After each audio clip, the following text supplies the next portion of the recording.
इय्याका नअबुदु व इय्याका नस्तईन। मैं आज सरगोदा से जलसा करके जब काहूटा की तरफ निकला तो जब मुझे पता चला कि हम यहाँ रात के 10 बजे पहुंचेंगे तो मैंने अपनी गाड़ी वालों को कहा कि देखें, जो मैं काहूटा का जानता हूं तो अगर हम यहाँ 10 बजे के बाद पहुंचेंगे लोग तो सोए हुए होंगे।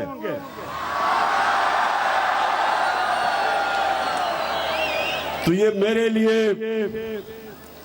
मैं आपको वाकई बता रहा हूं कि मेरे लिए आप सबको देख के मैं तो कोई 15 मिनट दंग बैठा रहा हूं। सिर्फ यही नहीं कि आप इतनी बड़ी तादाद में रात के 10 बजे यहां बैठे हैं, हाँ 10:30 बजे यहां बैठे हैं, इसलिए कि सिर्फ आप यहां बैठे नहीं, आपका जो जज्बा और जुनून उसको मैं सलाम करता हूं। और मैं अपने नौजवानों को, लेकिन खास तौर पे इस वक्त यहाँ काहूटा वैसी जगह पे अपनी बहनों को खास तौर पे आज मैं खराज तहसीन पेश करता हूँ। तो मैं आज आपके पास खास इसलिए आया था, शुक्रिया शुक्रिया, मैं इसलिए आपके पास आया हूं, नौजवानों इसलिए आपके पास आया हूं क्योंकि सबसे पहले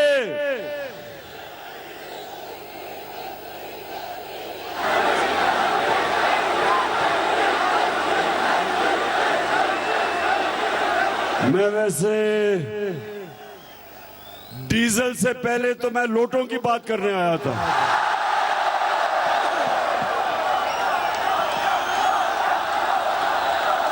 एक वक्त था कि लोटों को छांगा मांगा ले जाया करते थे, मरी ले जाया करते थे और किसी को पता भी नहीं चलता था, थोड़ी सी अखबार में खबर आती थी, लेकिन लोटों को ये नहीं पता कि जमाना बदल चुका है। ये जो आप सबने मोबाइल फोन पकड़ा हुआ है, इसने दुनिया बदल दी है। सब में पहले तो बड़े बड़े सियासी दानश्वर तबसरा किया करते थे सियासत के ऊपर, लोटों के ऊपर। अब छोटे छोटे बच्चे टेलीफोन पकड़ के तबसरा करते हैं। तो लोटो सुन लो, जमाना बदल गया है। तुम जिधर पब्लिक के अंदर जाओगे 3 आवाजें सुनोगे, 3 नारे। सबसे पहला लोटा, दूसरा नारा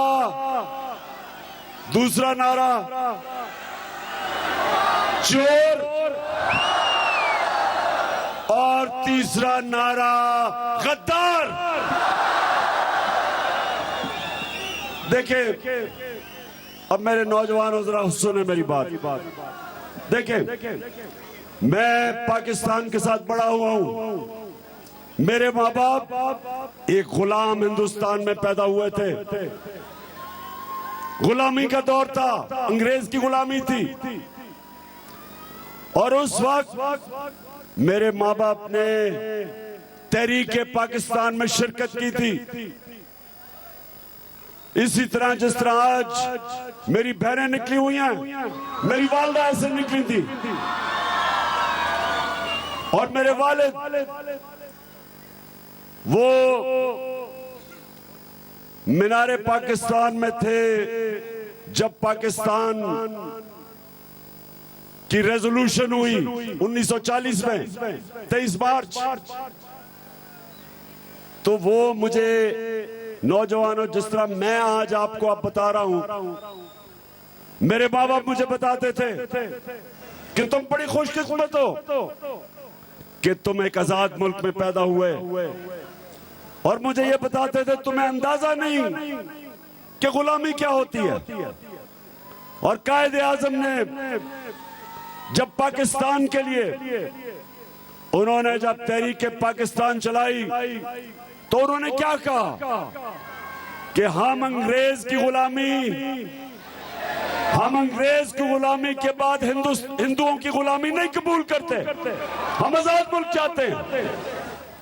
तो मैं आज आपको कह रहा हूं कि हम एक हकीकी आजादी की तहरीक इसलिए इसके लिए जिहाद लड़ रहे हैं, क्योंकि ना हम अंग्रेज और हिंदुओं की गुलामी के बाद आजाद होके, ना हम अमरीकी गुलामी चाहते हैं और ना इन चोरों की गुलामी चाहते हैं। एक साजिश की गई क्योंकि अमेरिका को पसंद नहीं आया एक ऐसा प्राइम मिनिस्टर जो एक आजाद फॉरेन पॉलिसी लेके आया, जिसका मकसद क्या था? किसी से जंग नहीं थी, हम किसी से जंग नहीं लड़ना चाहते, किसी से दुश्मनी नहीं करना चाहते, लेकिन हम चाहते थे कि हमारी ऐसी फॉरेन पॉलिसी हो जो हमारे लोगों के मफादात की हिफाजत करे, हमारे लोगों को किसी और मुल्क के मफादात के लिए कुर्बान ना किया जाए। जिस तरह अमेरिका की वॉर ऑन टेरर में जब हमने शिरकत की तो 80,000 पाकिस्तानियों की जानें गई। हमारे फौजी उन्होंने शहादतें दी, और अभी तक हमारे फौजी शहीद हो रहे हैं उस जंग की वजह से। यहां कोई तरीके तालिबान नहीं थी, यहां कोई खुदकुश हमले नहीं थे। ये जब हमने अमेरिका की जंग में शिरकत की और हमारा जो उस वक्त का सरबराह था उसमें इतनी दिलेरी नहीं थी कि अमेरिका को कहता कि ये हमारी जंग नहीं है, हम इसमें नहीं शामिल होते। एक धमकी दी उन्होंने और उसने अमेरिका की जंग में शामिल हो गया, और हमारे लोगों ने कुर्बानियां दी, हमारी फौज ने कुर्बानियां दी, हमारे कबायली इलाके के लोग 35 लाख लोगों ने नकल मकानी की। ये सारी कीमत हमने इसलिए उठाई कि हमारे सरबराह के पास जुर्रत नहीं थी कि एक आजाद फॉरेन पॉलिसी, मतलब ये कि हम वो फॉरेन पॉलिसी बनाएं जो हमारे लोगों को फायदा पहुंचाए। तो जब मैंने उन्हें कहा दो चीजें कि हम अमेरिका आपके साथ अमन में शामिल है आपके साथ, लेकिन हम किसी भी जंग में आपके साथ शिरकत नहीं करेंगे, हम आपको बेसिस नहीं देंगे पाकिस्तान में। हमने फैसला जब किया रूस का जाने का, हमारा मकसद रूस सिर्फ यह था कि मेरे लोगों का फायदा हो, हम वहां से सस्ता तेल खरीदें जो हिंदुस्तान खरीद रहा है, ताकि जो लोग इस वक्त महंगाई में पिस रहे हैं, इस वक्त जब से ये इंपोर्टेड हुकूमत आई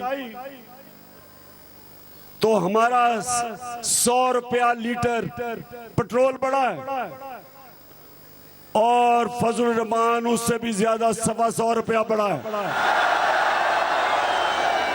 बिजली 16 रुपए यूनिट से बिजली गई 36 रुपए यूनिट। 45% गैस बढ़ी, 45% गैस बढ़ गई, सारी चीजें, आटा, सारी चीजें महंगी, आटा सब कुछ महंगा। हम ये चाह रहे थे कि हम रूस से सस्ता तेल लें जो हिंदुस्तान ले रहा है।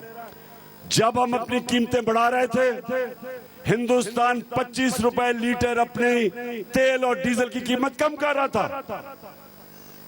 उन्होंने अमेरिका के इत्तेहादी होते हुए उन्होंने अपने लोगों के लिए, अपने लोगों को कुर्बान नहीं किया अमेरिका के लिए। हम भी ये चाहते थे, किसी से लड़ाई नहीं, किसी से लड़ाई नहीं, लेकिन फॉरेन पॉलिसी मेरी अवाम के लिए बने। तो इसलिए साजिश की गई, यहाँ के मुकामी मीर जाफर और मीर सादक मिल गए, हमारी हुकूमत गिराई, लोटे खरीदे गए,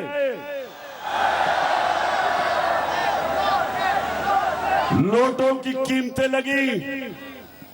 और ये सुन लो नौजवानों, ये मेरी बात सुनना। आज मैंने पहले भी ये कहा, मैं अब भी कहता हूं कि मैं जब इस दुनिया से जाऊं और अपने अल्लाह से के सामने, रब के सामने खड़ा हूं, एक चीज मैं चाहता हूं कि जब मैं यहां से जाऊं, मेरे नौजवानों को ला इलाहा इल्लल्लाह का मतलब समझ आ जाए कि अल्लाह के सिवा हम किसी के सामने नहीं झुकते। हमारा जो सबसे दुनिया का अजीम लीडर ना कभी ऐसा आया ना आ सकता है, मेरे नबी मोहम्मद मुस्तफा नबी सल्लल्लाहु अलैहि वसल्लम, वो भी जब मदीना में उनकी रियासत थी, 2 सुपर पावर थे, 2 अजीम ताकतें थी, रोम एक तरफ, पर्शियन एम्पायर दूसरी तरफ। लेकिन मेरे नबी सल्लल्लाहु अलैहि वसल्लम ने ना उनसे कोई इमदाद मांगी, ना कर्जे मांगे, उन्होंने सिर्फ पैगाम दिया। तब थोड़े से मुसलमान थे, उन्होंने पैगाम दिया कि मैं अल्लाह का सच का पैगाम लेके आया हूं, अगर तुम मानोगे तुम्हारी बेहतरी है। हमें खुददारी उन्होंने सिखाई।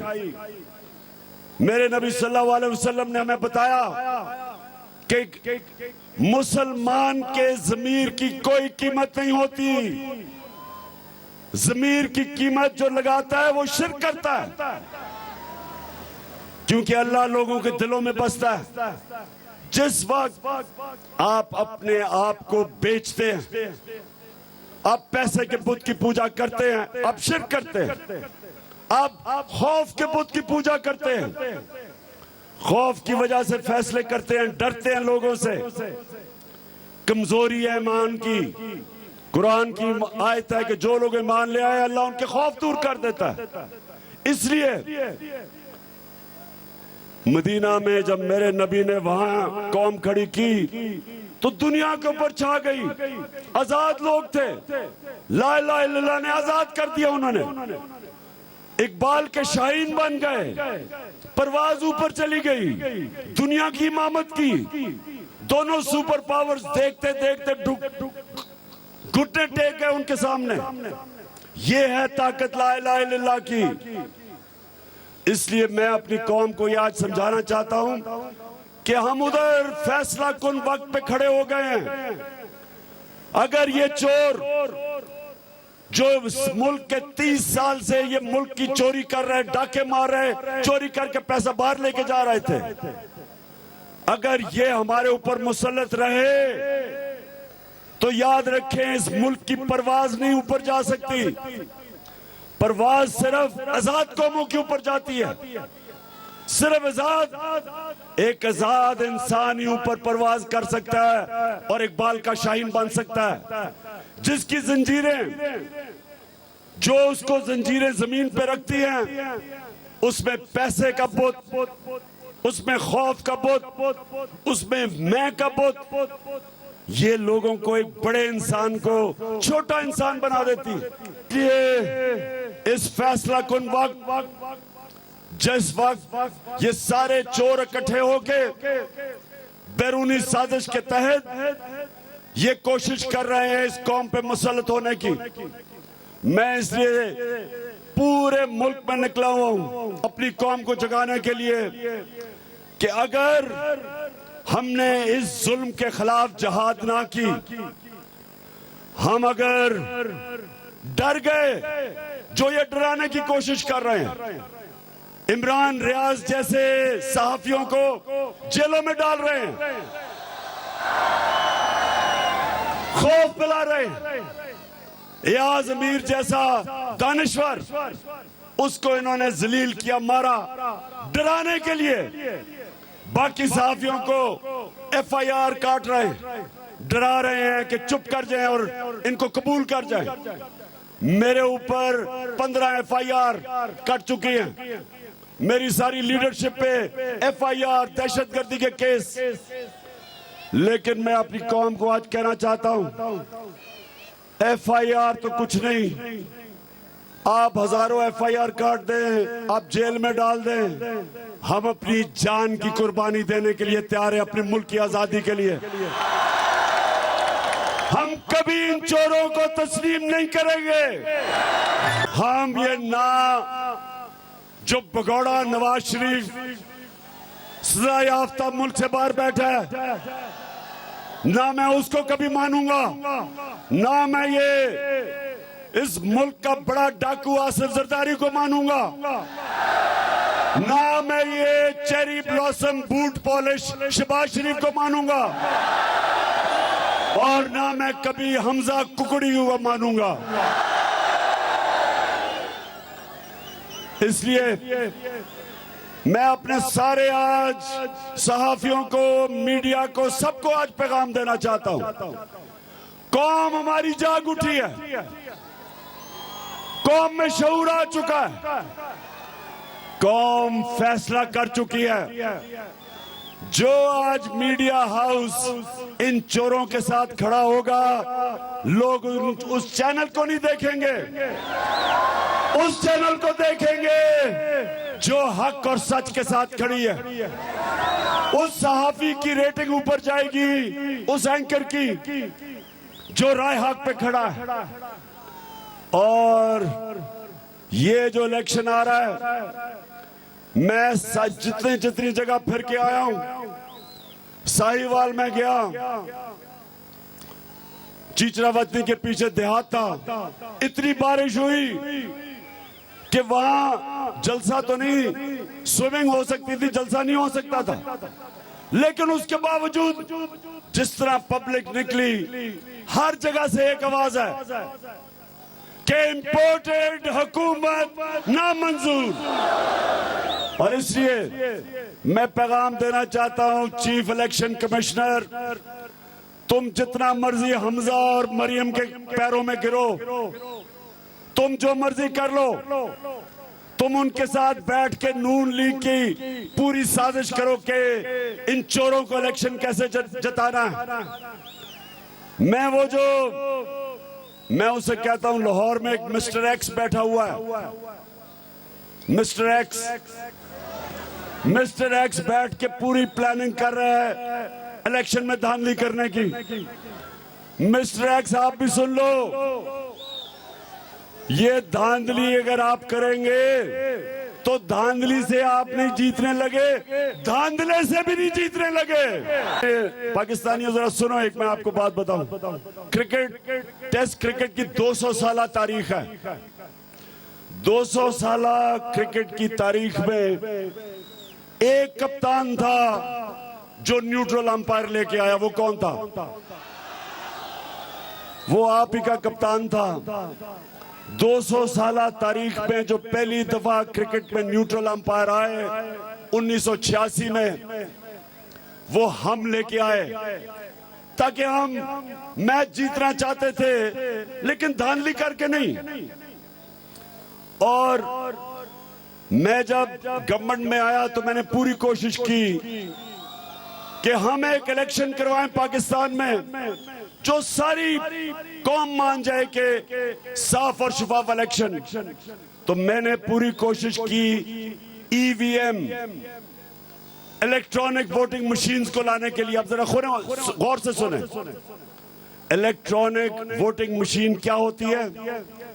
जैसे ही इलेक्शन खत्म होता है, बटन दबाओ, रिजल्ट आ जाता है। जिस तरह आप एक मार्केट में जाते हैं, सौदा लेते हैं, वो सौदे को पंच करता है और फिर वो बटन दबाता है, आपको पता चल जाता है कितना पैसा। इसको कहते हैं ईवीएम। हिंदुस्तान में भी वो है, ईरान के अंदर भी ईवीएम मशीन है, दोनों हमसायों के पास। तो मैंने 2.5 साल से पूरी कोशिश की कि पाकिस्तान में हम इलेक्शंस में ईवीएम यानी इलेक्ट्रॉनिक वोटिंग मशीन लेके आए। ना ये दो माफियाज फैमिली पार्टीज नून लीग और पीपल्स पार्टी ने आने दिया, और ना वो जो इलेक्शन कमीशन, जो चीफ इलेक्शन कमिश्नर है, उसने पूरी तरह हर तरह उसने हमारी मुखालफत की और नहीं आने दिया। आज कल बल्कि कल एक इदारा है जो इलेक्शंस को मॉनिटर करता है, उसका नाम है पटन। कल उसकी क्या रिपोर्ट आती है? उसकी रिपोर्ट के मुताबिक 163 तरीके हैं जिससे इलेक्शन में धांधली की जाती है। 163 तरीकों से धांधली की जाती है। और वो रिपोर्ट क्या कहती है कि अगर आपके पास ईवीएम मशीन्स हो तो 130 तरीके धांधली के खत्म हो जाते हैं। इन्होंने जान के वो ईवीएम मशीन्स नहीं आने दी, क्योंकि ये दोनों ये पॉलिटिकल पार्टीज दी माफियाज हैं। ये जीतते हैं धांधली करके। इन्होंने जाली वोट्स, इन्होंने इलेक्शन कमीशन को साथ मिलाया, प्रिजाइडिंग ऑफिसर्स को, रिटर्निंग ऑफिसर्स को पैसे चला के ये धांधली करके जीतते हैं। और फिर पीछे बैठे होते हैं जो रिजल्ट देख रहे होते हैं, और वो चाहते हैं कि वो भी जब चाहें तो फैसला करवा दें किस तरफ गेम जा रही है। इन सब ने मिलके ईवीएम मशीन नहीं आने दी। तो मैं आज कर्नल साहब, कर्नल शबीर, आपको आज पैगाम देना चाहता हूं कि पोलिंग डे पे आपने पहरा देना है हर पोलिंग स्टेशन का, और आपके पास हर पोलिंग स्टेशन पे 10 बाशऊर और दिलेर नौजवान चाहिए जो कि पोलिंग स्टेशन का पहला दे। आपने पूरी तैयारी करनी है कि हमने हर तरह धांधली रोकनी है। और मैं चाहता हूं कि सारे बाकी नौजवान जितने भी आप यहाँ, और मेरी बहनें आप भी सुन लो, आपने घर घर जाना है, एक एक दरवाजा खड़खड़ाना है कि ये फैसला, ये सियासत नहीं हो रही, ये हम अपने हकीकी आजादी की तहरीक की जहाद लड़ रहे हैं। इसलिए आपने सबने इसको अपना इलेक्शन समझना है, अपनी मुस्तकबिल के लिए, अपने बच्चों के मुस्तकबिल इन चोरों से बचाने के लिए सबने शिरकत करनी है। और ये जो समझ रहे हैं कि ये धांधली करके इनको जिता देंगे, मेरा आज चैलेंज है कि पाकिस्तानी कौम आज ऐसे खड़ी है, आपको उस सतह की धांधली करनी पड़ेगी इन चोरों को जिताने के लिए, इन लोटों को जिताने के लिए, कि सारा इलेक्शन बेमाने हो जाएगा और बजाय इलेक्शन से कोई फर्क पड़े, इलेक्शन से इंतशार फैलेगा।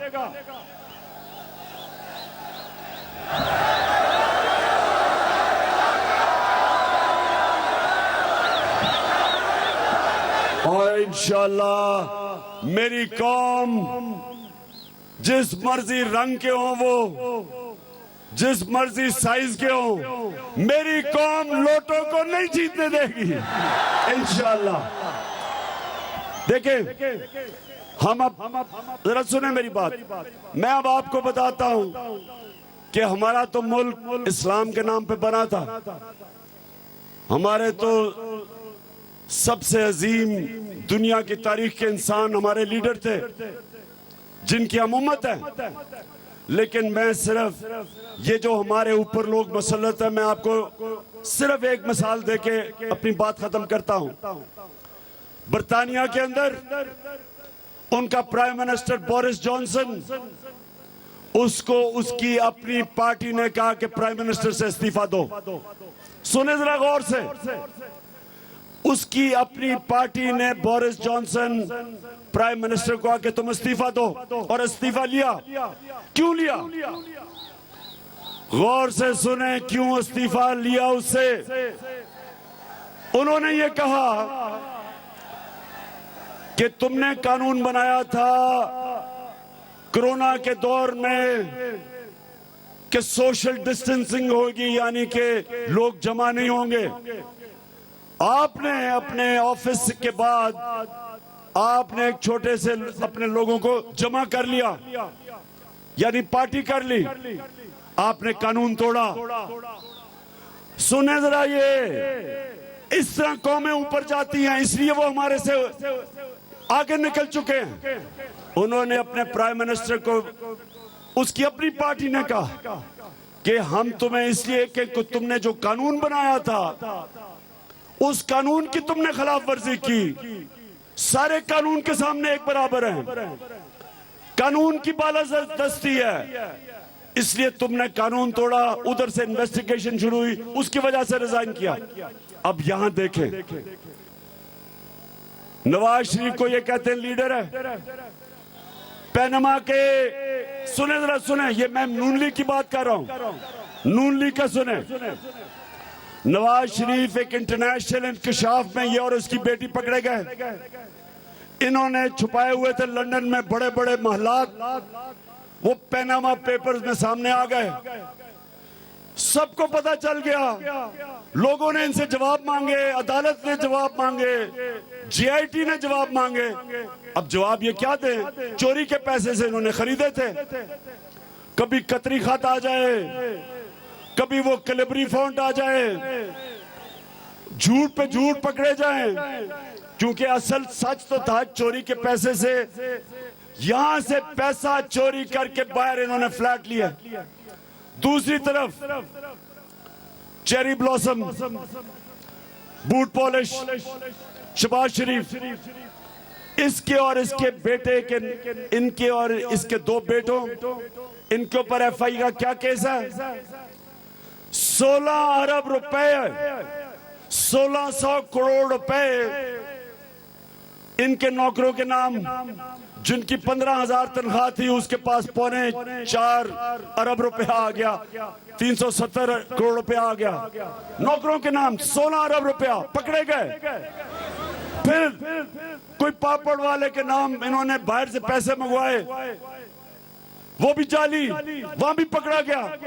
24 अरब रुपए के ये पकड़े गए, केस नैब में और एफआईए में। इनकी सारी पार्टी को पता कि ये 2 नंबर पैसा था। नून लीग को पता है कि नवाज शरीफ भी करप्ट है, शहबाज शरीफ और बेटे भी करप्ट है। उधर पीपल्स पार्टी को पता है कि असद जरदारी चोर है, उसका दुनिया में नाम उसको 10% कहते हैं। उसके ऊपर किताबें लिखी गई हैं, बाहर अखबारों में उसकी चोरी का ऊपर आया। नवाज शरीफ के ऊपर बाहर किताबों में इसका जिक्र चोरी का, फिल्में बनी है। लेकिन अभी तक इनकी पार्टी में किसी की जरूरत नहीं हुई कि कहें जनाब आप करप्ट आदमी, आप जवाब दे नहीं सकते, आप रिजाइन करें। ये है फर्क, ये है फर्क। एक इखलाकी म्यार में 2 कौमों के अंदर इन चोरों ने हमारी इखलाकियात तबाह कर दी है। और जिस कौम की इखलाकियात तबाह होती है, मौलाना रूमी ने उनके मुतल्लिक कहा कि कौम, किसी ने पूछा कौम कैसे मरती है? मौलाना रूमी ने कहा जब वो अच्छे और बुरे की तमीज खत्म करती है, कौम मर जाती है। जब एक कौम जो अल्लाह का फरमान है अमर बिल मारूफ, अच्छाई के साथ नहीं खड़ी होती, बुराई के खिलाफ नहीं खड़ी होती, कौम तबाही की तरफ चली जाती है। अल्लाह ने कहा कि तुम्हें हुक्म दिया सबको कि तुम्हें सबने अच्छाई के और राय हक पे खड़ा होना है और बुराई के खिलाफ जहाद करनी है। अल्लाह ने किसी को किसी को इजाजत नहीं दी न्यूट्रल रहने की। अल्लाह का फरमान है कि राह हक पे चलो, उसका हुक्म है। हमारा पाकिस्तान जो हम एक अजीम, जो वो पाकिस्तान कायदे आजम का और अल्लामा इकबाल का, उस पाकिस्तान के लिए हम सब ने मिलकर जद्दोजहद करनी है। और ये जो लोग, ये जो सारे चोरों का टोला इकट्ठा है और अमेरिका साजिश पे हमारे ऊपर मुसल्लत किया, सारी कौम को मैं आज कह रहा हूं कि हमने इनका मुकाबला करना है, इनके खिलाफ जहाद लड़नी है। और हमने जितनी मर्जी ये कोशिश करे हमें डराने की, धमकाने की, खौफ फैलाने की, दहशत फैलाने की, हम अपने नबी सल्लल्लाहु अलैहि वसल्लम की उम्मत और ला इलाहा इल्लल्लाह हमारा कलमा है, सिवाय अल्लाह के हम किसी के सामने नहीं झुकते। और जब तक हम जिंदा हैं हम तुम्हारा मुकाबला करेंगे और अगले इतवार तुम्हें शिकस्त देंगे। और शिकस्त देके, तुम्हें शिकस्त देके इस मुल्क में साफ और शफाफ इलेक्शन करवा के इंशाअल्लाह वो पाकिस्तान बनाएंगे जिसकी अभी हमें, जिस रास्ते पे हम निकले हुए हैं, जिसको हम नया पाकिस्तान कहते हैं, अल्लामा इकबाल का पाकिस्तान, कायदे आजम का पाकिस्तान।